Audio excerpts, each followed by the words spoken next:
SK news Mulbagal digital ಸುದ್ದಿವಾಹಿನಿಗೆ ಸ್ವಾಗತ. ಸರ್ವಂ IPL ಮಾಯಂ, betting ಹಿಂದೆ ಬಿದ್ದರೆ ಸರ್ವಂ ಗುಳಂ, ಮನೆ ಆಸ್ತಿ ಸಾಲ ಮತ್ತು ಬಡ್ಡಿಗಾರರಿಗೆ ಜಮಂ ಅಂತ 28 ಇಂದು IPL ಹಬ್ಬ ಅಲ್ಲ, ಯುವಕರ ಭವಿಷ್ಯವನ್ನು ಹಾಳು ಮಾಡುವಂತಹ, ಮನೋರಂಜನೆ ಇಲ್ಲದಂತಹ, ಬೆಟ್ಟಿಂಗ್ ದಂಧೆ ನಡೆಯುವಂತಹ ಕೆಲವು ಶ್ರೀಮಂತರು ಈ ಒಂದು ದಂಧೆಯನ್ನು ನಡೆಸುವಂತಹ ಕ್ರಿಕೆಟ್ IPL ಹಬ್ಬ ಆಗ್ಬಿಟ್ಟೈತೆ.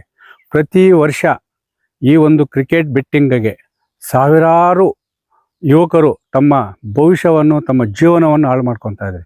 ಇವತ್ತು ದೇಶಾದ್ಯಂತ ಕೋಟ್ಯಾಂತರ ಅಭಿಮಾನಿಗಳು ಹೊಂದಿರುವಂತಹ ಏಕೈಕ ಕ್ರೀಡೆ ಅಂದರೆ ಅದು ಕ್ರಿಕೆಟ್. ಆ ಕ್ರಿಕೆಟ್ ಮನೋರಂಜನೆ ಆಟ ಆಗ್ತಾ ಇಲ್ಲ, ಈಗ ಬರೀ ದುಡ್ಡು ದುಡ್ಡು ದುಡ್ಡು ಬೆಟ್ಟಿಂಗ್ ದಂಧೆ ಆಗ್ತಾ ಇದೆ. ಇವತ್ತು ಕಷ್ಟಪಟ್ಟು ಗ್ರಾಮೀಣ ಪ್ರದೇಶದ ರೈತ ಕೂಲಿ ಕಾರ್ಮಿಕರ ಮಕ್ಕಳು, ಮಹಿಳೆಯರು ಏನು ಇವತ್ತು ನಮ್ಮ ಮಕ್ಕಳು ಇವತ್ತು ಭವಿಷ್ಯದಲ್ಲಿ ಏನಾದರೂ ಸಾಧನೆ ಮಾಡಲಿ ಅಂಥೇಳಿ ಕೂಲಿ ನಾಲಿ ಮಾಡಿ ಬಿಸಿಲು ಗಾಳಿ ಅನ್ನದೇ ಇವತ್ತು ಮಕ್ಕಳನ್ನ ಎಜುಕೇಷನ್ ಮಾಡಿಸಿ ಶಿಕ್ಷಣ ಕೊಡಿಸಿ ಕೆಲಸ ಸಿಗ್ತಾ ಇಲ್ಲ ಅಂಥೇಳಿ ಇವತ್ತು ಸರ್ಕಾರ ಅದು ಗಣನೆಗೆ ತಗೊತಾ ಇಲ್ಲ.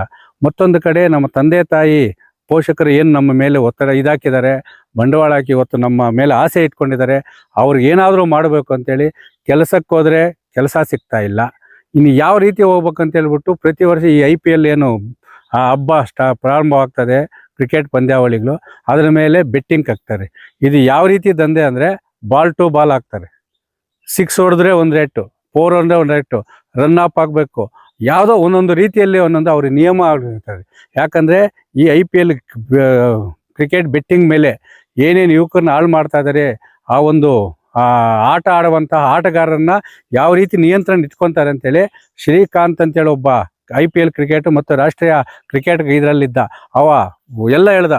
ಯಾಕಂದರೆ ಖರ್ಚೀಪ್ ತೋರಿಸಿದ್ರೆ ಅವ್ನು ರನ್ಔಟ್ ಆಗಬೇಕು, ಆದರೆ ಬಾಲ್ ಒಂದು ಇನ್ನೊಂದು ಸರಿ ಮೇಲೆ ಕತ್ತಿದ್ರೆ ಅವನು ರನ್ಔಟ್ ಆಗಿ ಒಂದು ಕ್ಯಾಚ್ ಹಿಡಿಬೇಕು. ಅಂತರ ರೀತಿಯಲ್ಲಿ ನಡೆಯುತ್ತಿರುವಂತಹ ಈ IPL ಕ್ರಿಕೆಟ್ ಬೆಟ್ಟಿಂಗು ಅವಶ್ಯಕತೆ ಇದೆಯಾ ದೇಶದಲ್ಲಿ ಅವಶ್ಯಕತೆ ಇದೆಯಾ? ಯಾಕೆ ಇವತ್ತು ದುಡಿಯುವ ಕೈಗೆ ಉದ್ಯೋಗ ಕೊಡಿ, ಅದನ್ನು ಬಿಟ್ಬಿಟ್ಟು ಮಾನ್ಯ ಮುಖ್ಯಮಂತ್ರಿಗಳು ಮತ್ತು ಉಪಮುಖ್ಯಮಂತ್ರಿಗಳು ನಿನ್ನೆ ನೋಡಿದೆ ಮಾಧ್ಯಮ ಮತ್ತು ಪತ್ರಿಕೆ ಮಾಧ್ಯಮಗಳಲ್ಲಿ, ನಮ್ಮ ಶಾಸಕರಿಗೂ 2 ಟಿಕೆಟ್ ಕೊಡಿ, ಯುವಕರನ್ನ ಹೆಂಗೆ ನಾವು ಹಾಳು ಮಾಡ್ತೀವಿ ಅವ್ರಿಗೂ ಕೊಡಿ. ಕಳೆದ ವರ್ಷ RCB ಅವರೇನು ಗೆದ್ದುಬಿಟ್ರು, ಕಪ್ ಎತ್ಕೊಂಬಂದ್ಬಿಟ್ರು, ಏನೋ ಇವತ್ತು ಯುವಕರೆಲ್ಲ ಸಂಭ್ರಮಾಚರಣೆ ಮಾಡಿಬಿಟ್ರು ಅಂತ ಹೇಳ್ಬಿಟ್ಟು ಆ ಒಂದು ಸಂಭ್ರಮಾಚರಣೆಯಲ್ಲಿ 11 ಜನ ಯುವಕರು ಬದುಕಿ ಬಾಳ್ಬೇಕಾದ ಪ್ರಾಣ ಕಳ್ಕೊಂಡ್ರು. ಅದಕ್ಕೆ ಬೆಲೆ ಇಲ್ವಾ? ದಯವಿಟ್ಟು ಯುವಕರಲ್ಲಿ ನಾವು ಕೈ ಮುಗಿದು ಕೇಳ್ಕೊತಾ ಇದ್ದೀವಿ, ದಯವಿಟ್ಟು ಕ್ರಿಕೆಟನ್ನು ಮನೋರಂಜನೆ ಆಟವನ್ನಾಗಿ ನೋಡಿ ಹೊರತು ಯಾವುದೇ ಕಾರಣಕ್ಕೂ ಕ್ರಿಕೆಟ್ ಬೆಟ್ಟಿಂಗ್ ಹಿಂದೆ ಬಿದ್ದು ನಿಮ್ಮ ತಂದೆ ತಾಯಿಯವರಿಗೆ, ನಿಮ್ಮನ್ನು ನಂಬಿದಿರುವ ಕುಟುಂಬಗಳನ್ನು ಬೀದಿ ಪಾಲು ಮಾಡಬೇಡಿ. ಯಾಕಂದರೆ ಇದು ಹುಚ್ಚು ಅಷ್ಟು ಇಷ್ಟಲ್ಲ. ಒಂದು ಸರಿ ಗೆಲ್ತದೆ, ಲಕ್ಷ ಗೆದ್ದಿದೆ ಅಂದರೆ 10 ಲಕ್ಷ ನಷ್ಟ ಮಾಡ್ತದೆ. ಅದು ಅಷ್ಟು ಬುಕ್ಕಿಗಳು ಅಷ್ಟು ಟ್ಯಾಲೆಂಟಾಗಿ ಯುವಕರನ್ನ ಇದು ಮಾಡ್ತಾ ಇದ್ದಾರೆ. ಇವತ್ತು ಆ ಒಂದು ಯುವಕರೇ ಹಾಳಾಗ್ತಾ ಇಲ್ಲ, ಗ್ರಾಮೀಣ ಪ್ರದೇಶದ ರೈತರು ಲಕ್ಷಾಂತರ ರೂಪಾಯಿ ಬಂಡವಾಳ ಹಾಕಿ ಬೆಳೆದಿರುವಂತಹ ಬೆಳೆಗಳನ್ನು, ಹಸುಗಳನ್ನು ಏನು ಇವತ್ತು ಈ IPL ಕ್ರಿಕೆಟ್ ಬೆಟ್ಟಿಂಗ್ ದಂಧೆಗೆ ಇವತ್ತು ಬೆಟ್ಟಿಂಗ್ ಕಟ್ತಾ ಇದ್ದಾರೆ. ಅದು ಸಹ ಆಗ್ತಾ ಇದೆ.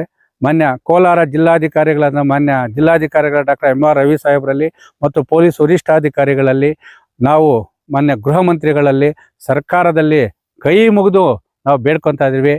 ಯುವಕರನ್ನು ಈ ಒಂದು ಕ್ರಿಕೆಟ್ IPL ಬೆಟ್ಟಿಂಗ್ನಿಂದ ರಕ್ಷಣೆ ಮಾಡಿ ಅವರ ಕುಟುಂಬಗಳನ್ನು ಉಳಿಸಿ, ಯುವಕರಲ್ಲಿ ಮತ್ತೊಮ್ಮೆ ನಾವು ಕೈ ಮುಗಿದು ಕೇಳ್ಕೊತೀವಿ, ಬೇಡ ಇದು IPL ಎಂಬ ಮಾಯಂ ಕ್ರಿಕೆಟ್ ದಂಧೆ ಬೇಡ. ದಯವಿಟ್ಟು ಈ ಒಂದು ಅಡ್ಡದಾರಿಯಲ್ಲಿ ಅತಿ ವೇಗವಾಗಿ ದುಡ್ಡು ಮಾಡ್ತೀವಿ ಅಂತೇಳಿ ನೀವೇನು ಹೊರಡ್ತಾ ಇದ್ದೀರೋ ಅದು ನಿಮ್ಮ ಭವಿಷ್ಯದ ಹಾದಿಯನ್ನು ಸಂಪೂರ್ಣವಾಗಿ ನಾಶ ಮಾಡುವಂತಹ ಈ IPL ಬೆಟ್ಟಿಂಗ್ ದಂಧೆ. ಇವತ್ತು ಹರಾಜಲ್ಲಿ ನೋಡ್ತಾ ಇರ್ತೀರಾ, 74 ತಂಡ ಖರೀದಿ ಮಾಡಿದ್ದಾರೆ, ಸಾವಿರಾರು ಕೋಟಿ ಎಲ್ಲಿ ಬರ್ತದೆ? ಜಾಹೀರಾತುಗಳಲ್ಲಿ ಬರ್ತದಾ? ಖಂಡಿತವಾಗ್ಲೂ ಬರಲ್ಲ. ಕ್ರಿಕೆಟ್ ಬೆಟ್ಟಿಂಗ್ ದಂಧೆಯಲ್ಲೇ ಬರೋದು. ಒಂದೊಂದು ಮ್ಯಾಚ್ ಮೇಲೆ ಏನಿಲ್ಲ ಅಂದ್ರೂ ಲಕ್ಷ ಕೋಟಿಗೆ ಮೇಲೇನೆ ಇವತ್ತು ಬೆಟ್ಟಿಂಗ್ ಕಟ್ತಾ ಇದ್ದಾರೆ.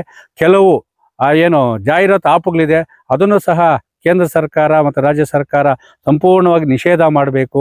ಯುವಕರನ್ನು ಕ್ರಿಕೆಟ್ ಬೆಟ್ಟಿಂಗ್ ಹತ್ತ ತೆಳೆಯುವಂತಹ ಎಲ್ಲ ಆ್ಯಪ್ಗಳನ್ನು ನಿಷೇಧ ಮಾಡಿ cricket betting IPL cricket betting ಏನು ನಡೆಸ್ತಾರೆ ಆ ದಂಧೆಕೋರರ ವಿರುದ್ಧ ಗೂಂಡಾ ಕಾಯ್ದೆಯಲ್ಲಿ ಕೇಸು ದಾಖಲಿಸಿ ಶಾಶ್ವತವಾಗಿ ಜೈಲಲ್ಲಿ ಕೊಳೆಯುವಂತಹ ಒಂದು ಕಾನೂನನ್ನು ರಚನೆ ಮಾಡಬೇಕು. ಯುವಕರಲ್ಲಿ ಮತ್ತು ಯಾರು ಬೆಟ್ಟಿಂಗ್ ಕಟ್ತಾ ಇದ್ದಾರೆ ಎಲ್ಲ ಅಕ್ಷರಸ್ಥ ಮತ್ತು ಅನಕ್ಷರಸ್ಥ ಎಲ್ಲರೂ ನಾವು ಕೈ ಮುಗಿದು ಕೇಳ್ಕೊತಾ ಇದ್ದೀವಿ. ಕ್ರಿಕೆಟನ್ನು ಮನೋರಂಜನೆ ಆಟವನ್ನಾಗಿ ಆಡಿ IPL ಅನ್ನೆಂಬ ಮಾಯಾಜಾಲಕ್ಕೆ ಬಿದ್ದು ನಿಮ್ಮ ಭವಿಷ್ಯವನ್ನು ಬೆಟ್ಟಿಂಗ್ ದಂಧೆಯಲ್ಲಿ ಖಂಡಿತವಾಗಲೂ ಪ್ರಾಣ ಕಳೆದುಕೊಳ್ಬೇಡಿ. ಮತ್ತೊಮ್ಮೆ ಸಮಸ್ತ ಯುವಕರಲ್ಲಿ ಅವರ ಭವಿಷ್ಯ ರಕ್ಷಣೆ ಮಾಡಿಕೊಳ್ಬೇಕಂತೇಳಿ ಮನವಿಯನ್ನು ಮಾಡ್ತಾ ಇದ್ದೀವಿ.